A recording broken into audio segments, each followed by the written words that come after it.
예, 반갑습니다. 오늘은 16번째 교리교육 시간으로 은혜 언약이라는 내용으로 함께 주의 말씀을 함께 배우고자 합니다. 우리 함께 문제 20번, 20번 한번 함께 읽겠습니다. 읽습니다. 시작. 하나님은 인류가 죄와 비참 가운데 멸망당하게 버려두셨습니까? 우리 답 한번 읽습니다. 하나님은 자신의 기쁘신 뜻을 따라 영원전부터 어떤 사람들을 선택하여 영생을 주기로 하시고 은혜의 언약을 맺어 구속자를 통해 선택한 자들을 죄와 비참에서 해방시켜 구원에 이르게 하십니다. 좀 질문과 답이 조금 어렵게 느껴질 수도 있는데요. 좀 쉽게 설명을 한다면 하나님은 죄로 말미암아 죽을 수밖에 없는 그 인간을 그냥 죽도록 내버려 두셨느냐, 멸망하도록 내버려 두신 것이냐, 죄를 짓고 살다가 그냥 죽게 내버려 두신 것이냐라는 것입니다. 이에 대한 대답을 뭐라고 한 것이냐면 하나님께서는 영원 전부터 구원할 자를 어떻게 하셨다? 선택하셨다. 그리고 은혜의 언약을 하나님의 은혜를 약속하셔서 죄와 비참으로부터, 그러니까 하나님 없이 살아가는 죄와 또 죄의 결과로 인해서 고통과 고난과 슬픔과 아픔을 안고 살아가는 삶으로부터 구원하시기로 작정하셨다라는 것입니다. 즉 하나님께서는 인간의 죄를 직접 구원하시기를 작정하셨다라는 것입니다. 그러면 우리가 한번 첫 번째 질문을 던져보면서 이게 무슨 내용인가 함께 살펴봤으면 좋겠는데요. 그러면 성경에서 가장 먼저 이 은혜 언약이 어디서 나오느냐라는 것입니다. 우리 창세기 3장 15절 말씀 함께 읽습니다. 시작. 내가 너로 여자와 원수가 되게 하고 내 후손도 여자의 후손과 원수가 되게 하리니 여자의 후손은 내 머리를 상하게 할 것이요 너는 그의 발꿈치를 상하게 할 것이니라 하시고. 조금 어려울 수 있는데요, 좀 천천히 다시 한번 보면 여자의 후손이 있고 뱀의 후손이 있다라는 것이에요. 그리고 이 둘은 뭐가 된다는 것이에요? 원수가 된다 이야기하고 있습니다. 그리고 여자의 후손은 뱀의 머리를 상하게 하고, 우리가 머리가 다치면 거의 죽은 거나 마찬가지잖아요. 그리고 뱀의 후손은 여자의 후손의 발꿈치를 상처 입게 한다, 상하게 한다. 이게 죽고 사는 문제는 아니라는 것이죠. 그래서 창세기 3장 15절을 통하여서 이미 하나님께서는 여자의 후손 되시는 예수 그리스도를 예고해 주셨고, 사탄의 후손인 뱀의 후손이 어떻게 여자의 후손 되시는 예수님으로 말미암아 패하게 될 것인지, 또 뱀의 후손으로부터 어떻게 구원하실지에 대한 예고가 이미 창세기 3장 15절에 있다라는 것입니다. 그래서 예수님께서 오셔서 십자가로 죄와 사망의 권세로부터, 이 뱀의 후손으로부터 우리 인간을, 하나님의 사람들을 구원하실 것이고, 더 이상 사탄의 종로로 타지 않도록 구출해 주실 것이다 라는 것입니다. 이처럼 우리가 여기서 기억해야 할 것은 여자의 후손이 있고요, 그 다음에 뱀의 후손이 있다. 그리고 이 둘은 무슨 관계다? 원수 관계다라는 것입니다. 그리고 이 상황은 역사 속에서 계속적으로 이어진다라는 것입니다. 어떻게 됩니까? 아담과 하와에게 몇 명의 아들이 있었죠? 2명의 아들이 있었습니다. 그리고 하나님께서는 가인과 아벨의 제사를 받으셔야 했는데, 가인의 제사는 받지 않으시고 아벨의 제사만 받았어요. 참된 예배만 받으시는 분이시기 때문에 그렇습니다. 그러자 이 모습을 본 가인이 시기하고 질투하게 되어서 자신의 친동생임에도 불구하고 누구를 쳐 죽여요? 아벨을 쳐 죽이게 됩니다. 그래서 하나님에게 예배를 제대로 드리지 못한 가인은 누구의 후손인 거예요? 뱀의 후손이 되는 것이고, 아벨은 하나님께 제대로 합당한 예배를 드린 아벨은 여자의 후손이 되는 것이죠. 그러나 둘이 원수가 되어서 가인의 후손이 누구를 쳐 죽여요? 아벨을 쳐 죽이게 됩니다. 그리고 나서 하나님께서는 아벨 대신 셋을 주셔서 이 여자의 후손의 계보를 잇게 하신다라는 것이에요. 이렇게 역사는 계속적으로 어떻다는 것을 알 수 있습니까?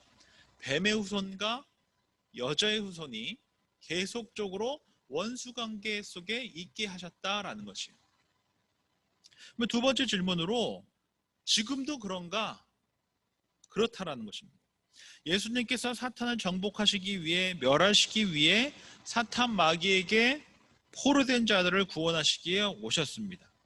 죄로 말미암아 예수님 없이 살아가는 모든 인간은 뱀의 후손으로 마귀의 포로된 자들이 되어버렸어요. 죄와 사망의 권세 아래 있게 되었습니다. 그러나 예수님의 후손이신 예수님께서, 여자의 후손이신 예수님께서 십자가의 죽음과 부활로 사탄의 모든 통치로부터 포로된 자들을 구원해 주셨습니다. 이를 성경에서는 어떻다라고 표현하죠? 죄와 사망의 권세로부터 우리를 구원하셨다라는 겁니다. 이를 십자가 은혜로 말미암아 예수님께서 그 죄의 값을 다 치러주셨기 때문에 그래요. 예수님의 희생으로 말미암아 은혜를 입어 구원을 받게 되었다라는 것입니다. 그러면 이것이 언제부터 그런 컨셉이 있었느냐? 바로 창세기 3장 21절이에요. 함께 읽습니다. 시작. 여호와 하나님이 아담과 그의 아내를 위하여 가죽옷을 지어 입히시니라. 하나님의 명령을 불순종한 아담과 하와는 뭐가 생겼습니까? 죄와 수치심이 생겼습니다. 그러한 아담과 하와에게 하나님께서는 가죽옷을 입혀주셨어요. 아담과 하와의 그 죄와 수치심을 가리기 위해서 짐승 한 마리를 잡아 그의 죽음으로 가죽옷을 만들어 아담과 하와의 죄와 수치심을 가려주셨다라는 것입니다. 아담과 하와가 이처럼 구원받기 위해 한 마리의 짐승이 죽어야 했었던 것이에요.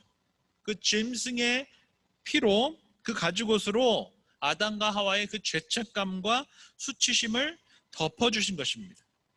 성경에서 이 죄인 대신 제물이 죽음으로써 죄인이 하나님 앞에 용서받게 된 것입니다. 이것을 성경에서는 제사를 드렸다라고 합니다. 이런 관점에서 봤을 때 하나님의 백성을 위해서 예수 그리스도께서 자신이 스스로 어린 양이 되셔서 죄값을 대신 치러주신 것이에요. 그렇게 하나님께서 예수님께서 희생제물이 되심으로 말미암아 우리가 용서함을 받고 구원을 받게 되었다라는 것입니다. 그래서 이 사랑을 우리가 뭐라고 불러요? 십자가 사랑이다. 무조건적인 하나님의 사랑이다 라고 하는 것입니다. 우리 베드로전서 4장 8절 말씀 함께 읽습니다. 시작. 무엇보다도 뜨겁게 서로 사랑할지니 사랑은 허다한 죄를 덮느니라. 우리의 이 끔찍한 죄를 예수님께서 스스로 희생제물이 되셔서 어린 양이 되셔서 그의 보혈로 우리의 죄를 덮어주셨습니다. 그런 말미암아 우리가 구원을 받았다라는 것입니다. 십자가로 우리의 죄를 덮어주신 것입니다. 오늘은 우리가 하나님께서 인류가 죄와 비찬 가운데 멸망하도록 내버려 두셨느냐라는 질문과 함께 시작했어요. 하나님께서는 영원전부터 구원받을 자를 선택하시고 은혜로 죄와 비참에서 구원해 주시기로 창세기에서부터 작정하셨다라는 것을 함께 살펴봤습니다. 우리는 여기서 한 가지 기억해야 할 것이 있어요. 오늘 함께 살펴본 것처럼 세상에는 두 종류의 사람이 있다라는 사실입니다. 누구죠? 여자의 후손이 있고요, 뱀의 후손이 있습니다. 그리고 이 둘은 무슨 관계라고 했습니까? 원수 관계다라고 이야기했습니다. 예수님을 따르는 자들이 있습니다. 또 예수님을 따르기를 방해하는 자들이 있습니다. 뱀의 후손으로 사탄의 종로를 타는 사람들이 있다라는 것이에요. 예수님께서 다시 재림하셔서 최후의 심판을 하시기까지 여자의 후손과 뱀의 후손은 계속적으로 원수 관계 속에 있을 것입니다. 그리고 세월이 흐르면서 다양한 모습으로 여자의 후손과 뱀의 후손은 원수처럼 싸울 것이다 라는 것입니다. 오늘날은 어떻습니까? 하나님의 말씀을 하나님의 말씀으로 믿고 1.1획도 상황에 따라서 바꾸지 않고 믿고 따르며 잘못된 선택을 했으면 회개하고 돌아서서 잘못을 뉘우치고 옳은 길로 걸어가는 자들은 누구예요? 여자의 후손입니다. 예수님의 친구이며 그리스도이다라는 것입니다. 반면 뱀의 후손은 하나님의 말씀을 보고 싶은 데만 보고 상황과 형편에 따라 보는 것입니다. 잘못된 길을 걷고 있는지 알면서도 괜찮다라고 하고 잘못된 길을 갖고 있는데도 동조하고 괜찮다라고 하고 위로하고 격려를 아끼지 않습니다. 그리고 여기서 결코 잊지 말아야 할 것이 있어요. 하나님의 백성들은 여자의 후손은 예수님을 믿고 따르는 우리 그리스도인들은 하나님의 말씀을 있는 그대로 보고 하나님의 말씀에 나를 맞추는 자들이에요. 반면에 뱀의 후손들은 하나님의 말씀에 자신을 맞추는 것이 아니라 자신에게 하나님의 말씀이 맞춰지게 만드는 사람들이라. 큰 차이가 있습니다.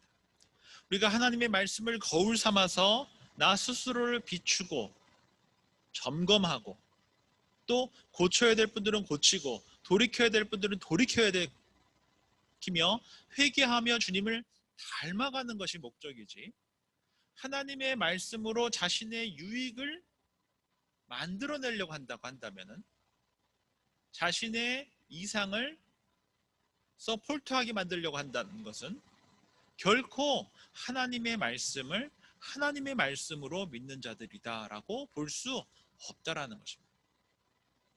하나님의 말씀은 반드시 우리가 하나님의 말씀에 맞춰야 하는 것이지 하나님의 말씀을 내 생각과 내 삶에 맞추기 위해서 있는 것이 아니다라는 것입니다. 하나님의 말씀을 자신의 이상과 뜻에 맞추려고 했던 성경에 나오는 가장 대표적인 사람이 누구죠? 바로 가룟 유다입니다. 자기가 정해놓은 메시아가 있었어요. 예수님이라면, 메시아라면 이뤄야 한다라고 이미 정해둔 이상이 있었다라는 것입니다.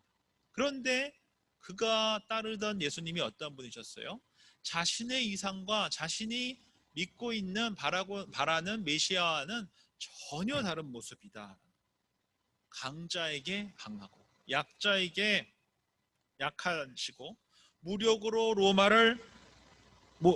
로마로부터 이스라엘을 구원하려 하지도 않으시고 약자들과 함께 먹고 마시며 하나님의 나라를 선포하시는 예수님을 보면서 한심했던 것이, 왜요? 자신이 생각했던 메시아와는 전혀 다른 모습을 보면서 결국 어떻게 하기로 결정을 합니까? 자신의 이상에 미달된 예수 그리스도를 은 30냥에 팔아버리게 됩니다. 그리고 예수님이 십자가를 앞에 두고 땀방울이 피방울이 되도록 기도하실 때 로마 군병들과 함께 찾아와 예수님을 팔아버립니다. 왜 그랬을까요?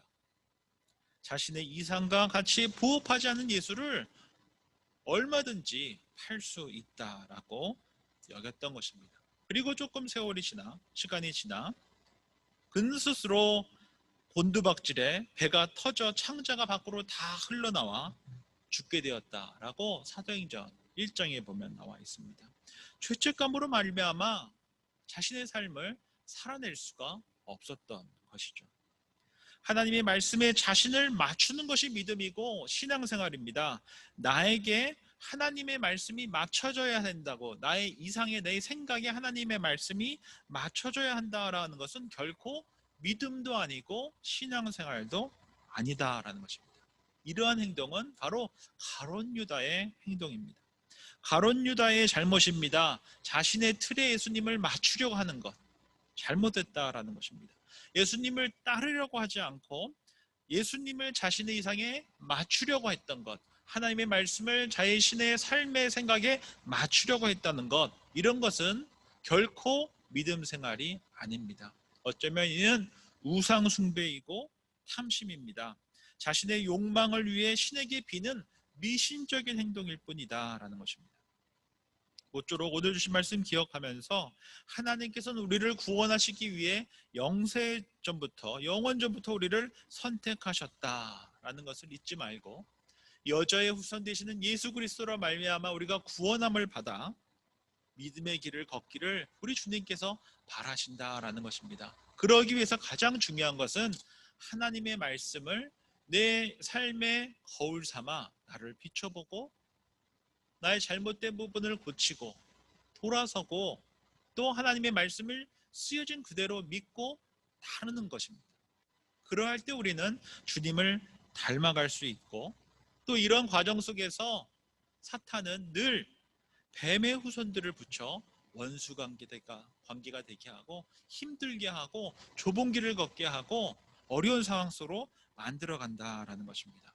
그럼에도 불구하고 우리는 굴하지 말고 말씀을 말씀 그대로 믿고 따라가며 예수님을 닮아 살아가기 위해 애쓰고 수고하는 저와 여러분들이 되시기를 주의 이름으로 축원드립니다. 기도하겠습니다.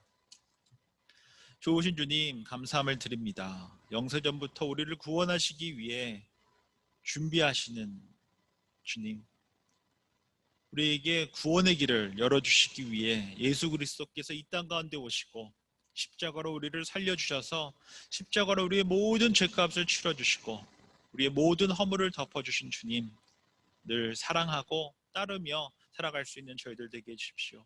구체적으로 주의 말씀을 있는 그대로 믿고 따르며 살아가게 해주십시오. 그렇게 주님을 닮아갈 수 있게 해주십시오. 주의 말씀으로 나의 유익을 만들어내는 삶이 아닌 주의 말씀에 우리의 삶을 맞추어 나가 주님을 닮아가는 우리 모두 되게 하여 주시옵소서. 이제 조별로 모여서 함께 주의 말씀을 또 삶을 나누고자 합니다. 이 모임 속에서 우리 주님 함께 해주셔서 깨달음과 변화가 일어날 수 있도록 우리 주님 함께하여 주시옵소서. 예수님의 이름으로 기도드립니다. 아멘.